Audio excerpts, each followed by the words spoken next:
చంద్రగిరి మిమ్మల్ని ఎన్టీ రామారావు గారు చంద్రగిరిలో కొట్టారు దెబ్బ. ఇక్కడ మంగళగిరిలో జగన్మోహన్ రెడ్డి గారు మీ అబ్బాయిని కొట్టాడు దెబ్బ. అక్కడ చంద్రగిరిలో నువ్వు, ఇక్కడ మంగళగిరిలో మీ అబ్బాయి. రాసుకోండి, ఈ ఎన్నికల తర్వాత చంద్రగిరిలో మంగళగిరిలో ఇద్దరికి ఇక శంకరగిరి మాన్యాలే పట్టేటటువంటి పరిస్థితి ఉంటుందనేది మర్చిపోవద్దు. ఈ ఎన్నికల తరువాత తెలుగుదేశం పార్టీ భూస్థాపితం కాక తప్పదు, రాసుకోండి ఈ సందర్భంగా నేను చెప్పదలుచుకున్నా. అనేక సందర్భాల్లో అడుగుతూ ఉన్నాం, చెప్పలేరు మీరు, అది చెప్పుకోకుండా సోదంతా చెప్తుంటారు, గంటల గంటలు ప్రెస్ మీట్ పెట్టి మీటింగుల్లో సోదంతా చెప్తుంటారు.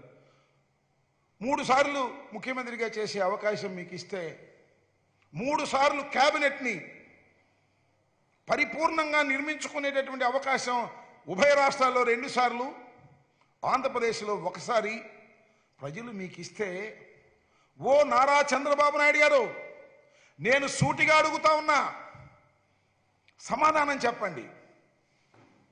68% బీసీ, ఎస్సీ, ఎస్టీ మైనారిటీలకు జగన్మోహన్ రెడ్డి గారు ఒక్కసారి అవకాశం ఇస్తే మంత్రివర్గంలో స్థానం కల్పించాడే.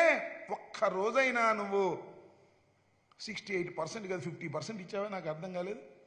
ఎస్సీలన్నా, ఎస్టీలైనా, బీసీలైనా, మైనారిటీలైనా నీ పల్లకి మోసేవారే అనుకున్నావు తప్ప పల్లకి ఎక్కేవారు కాదని భావించినటువంటి దుర్మార్గమైనటువంటి పరిపాలన మీది చంద్రబాబు నాయుడు గారు. అందుకే మీకు 23 సీట్లు ఇచ్చారు. అది గుర్తుపెట్టుకోమని ఈ సందర్భంగా మనవి చేస్తున్నా. 3 సార్లు ముఖ్యమంత్రిగా చేశారు, 14 సంవత్సరాలు ముఖ్యమంత్రిగా చేశారు. పేదవాడికి ఇళ్ల పట్టాలు ఇచ్చినటువంటి సందర్భాలు ఉన్నాయా?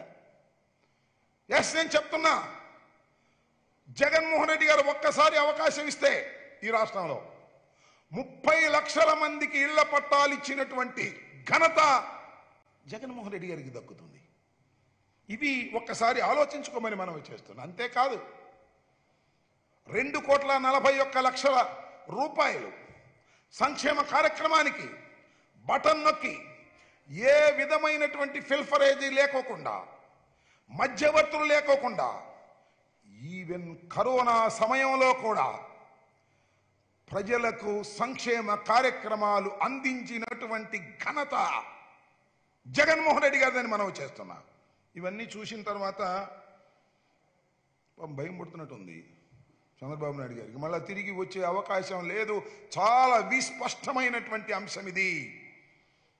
నేను మనం చేస్తున్నా, ఏనాడైనా చంద్రబాబు నాయుడు గారు 14 సంవత్సరాలు ముఖ్యమంత్రిగా ఉన్నారు, 3 సార్లు ముఖ్యమంత్రిగా ఉన్నారు ఉమ్మడి రాష్ట్రానికి. ఇక్కడికి ప్రభుత్వ పాఠశాలల పట్ల మంచి చూపు చూశారా? బాగు చేశారా? ప్రభుత్వ పాఠశాలను మూసివేశారు, ప్రైవేటు పాఠశాలలకు రాజమార్గం వేశారు. అలాంటి దౌర్భాగ్యమైనటువంటి పరిపాలన మీది. అందువల్లనే జగన్మోహన్ రెడ్డి గారు చక్కని పరిపాలన అందించేటటువంటి పరిస్థితికి వచ్చి ప్రజల కోసం పనిచేస్తున్నటువంటి ప్రభుత్వం కాబట్టి ప్రజలు జగన్మోహన్ రెడ్డి గారికి ఓట్లు వేయడానికి సిద్ధంగా ఉన్నారనేటువంటి అంశాన్ని మీకు కూడా తెలుస్తుంది. సహజంగా తెలవకుండా ఎందుకుంటుంది? మీరు కూడా సర్వేలు చేయించుకుంటారు కదా. జగన్మోహన్ రెడ్డి గారికి అద్భుతమైనటువంటి ఓటింగ్ పర్సంటేజ్ ఉందనేది విస్పష్టంగా అర్థమైన తర్వాత ఎవడు గెలుస్తాడు? పవన్ కళ్యాణ్ గెలుస్తాడా? లేకపోతే ఇంకెవడన్నా గెలుస్తాడా? అందరినీ కలుపుకుంటే ఏదైనా 4 సీట్లు వస్తాయని తాపత్రయపడుతున్నటువంటి దశలో ఇవాళ తెలుగుదేశం ఉన్నది. ఈ విషయం జనానికి అందరికీ అర్థమైపోయింది.